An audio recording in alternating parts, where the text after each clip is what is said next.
Noli Me Tangere, Kabanata 42, ang mag-asawang D. Espadanya.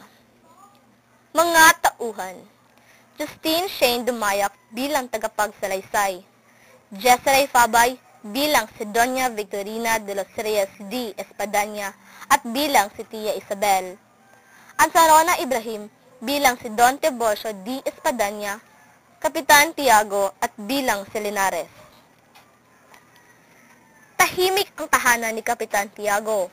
Ang lahat ay malungkot sapagkat may sakit si Maria Clara. Itinanong ni Kapitan Tiago kay Tia Isabel. Alin ang higit na mabuting limusan, Tia Isabel? Ang krus sa tunasan o ang krus sa matahong na nagpapawis? Napag-isip-isip ko na mas mabuti ang lumaki kaysa magpawis. Ang pagpapawis ay nangyayari sa lahat, ngunit ang paglaki ay hindi. Oo, mabuti nga. Ngunit hindi kaya higit na makakabuti kung limusan nating kapwa upang lalong mabilis ang pagaling ni Maria Clara? Nakanda na ba ang silid? Darating ang mag-asawang D. Espadanya na kasama ang isang kamag-anak ni Padre Damaso. Tayo ay hindi dapat magkulang sa mga kailangan. Mabilis na sumalubong si Kapitan Tiago at si Tia Isabel nang tumigil ang sasakyan sa harap ng bahay.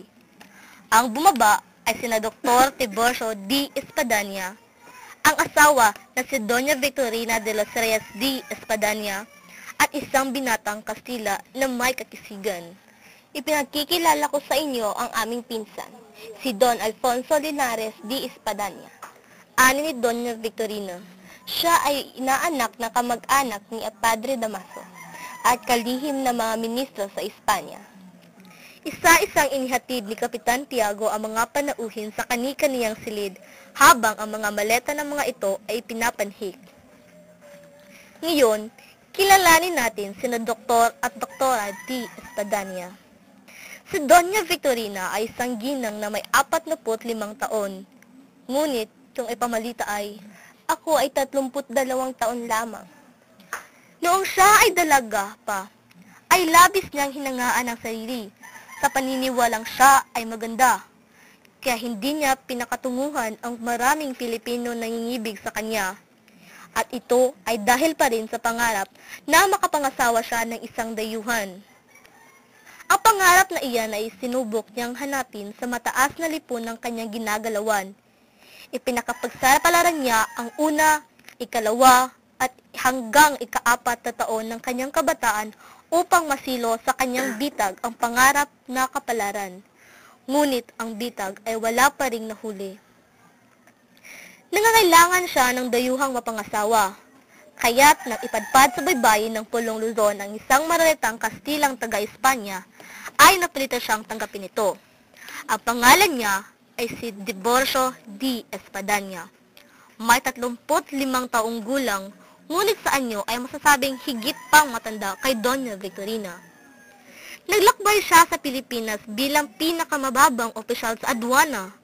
Sa kasawiang palad, siya ay napaghilo sa dagat, at nang ang Vapor Salvadora ay naglayag, ay nabalian pa siya ng isang paa, at napatong pa rito ang pagkakatiwalag niya sa gawain. Dahil sa karanasan sa dagat, ay inisip niya na hindi na babalik sa Espanya hanggat walang salapi. Kaya, Aking kailangan maghahanap buhay. siya ay kinupkop ng ibang kababayan noong mga unang araw matapos mawala ng pinapasukan. Dahil sa nakakahiyang kalagayan na siya ay walang salapi, walang karunungan, at ni walang tagubilin na maaaring makatulong, ay napagpayuhan ng mga kababayan na magpunta sa lalawigan at magpanggap bilang isang manggagamot. Ang payong ito ay tinutulan niya. Ngunit sa bandang huli, dahil sa udyok at pagpapalakas ng loob ng mga kababayan at dahil sa palaki niyang pangangailangan, ay napahinuhod na rin siya. Nagsimula siyang manggamot sa ilang may sakit, na sinisingil unang mababa, ngunit hindi nagtagal at sumingil na rin siya ng malaki. Unti-unti na sana siyang makaipon, nang umabot sa kalaman ng Proto Medicato sa Maynila ang kanyang paggagamot na walang pahintulot. Dahilan Sa tulong ng ilang kumagkop sa kanya, siya ay hindi na ginambala ng makapangyarihan. Ngunit nakarating sa pandinig ng taong bayan ang katotohanan, kaya't wala na nagpapagamot sa kanya. Naghirap na muli si Don Tiburcio, ngunit nabuhayan siya ng pag-asa nang nabalitaan sa isang kaibigan na si Doña Victorina ay nangangailang. Maniwala kayo at dyan lumikmo. Sayang! Napaaga sana ang pagkakaramdam ni Clarita. Hinarap naman si Linares at ang wika, "Pinsan, narinig mo? Ang pamamahay na pinanik mo ay di karaniwan." At humarap naman si Kapitan Tiago. "Don Santiago, alam mo ba na ang pinsan kong ito ay kaibigan ng Doke at ministro sa Madrid? At madalas na ay naaaniyahan sa bahay at Conde del Campanario." Ha? Ng Duque de la Torre? Ang pagwawasto ni Don Tiburcio. "Pareho na rin yun." Saan ko po kaya maaaring makita si Padre Damaso? Ang patlang ni Linares.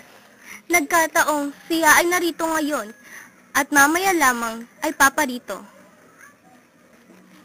Talaga pong pasasadyain ko siya kung hindi lang sa magandang pagkakataong ito, sapagkat may liham po ako para sa kanya. Di Espadanya, tingnan natin si Clarita. At bumaling naman si Kapitan Tiago. "Ito ay alang-alang lamang sa inyo, Don Santiago. Hindi po gumagamot ang asawa ko kung hindi sa matataas na tao lamang, noong siya ay nasa Madrid pa." Ani ni Doña Victorina. Si Maria Clara ay nakahiga sa isang katreng kamagong at nagkukurtinahan ng husi at pinya. Ang kanyang ulo ay nabebendahan ng isang panyong basa ng agua de colonia at nakakumot ng puti. Ang dalaga ay namumutla. Sa tabi niya ay nakaupo ang dalawang kaibigang dalaga at si Andeng na may hawak na asusena. Tiningnan ang pulso ni Maria Clara. Sinuri ang dila at saka nagtanong ng ilan at kasabay ng bahagyang iling ay winika ni Dr. de Espadanya. May sakit, ngunit mapapagaling. Bigyan ng likin na may gatas na sa umaga.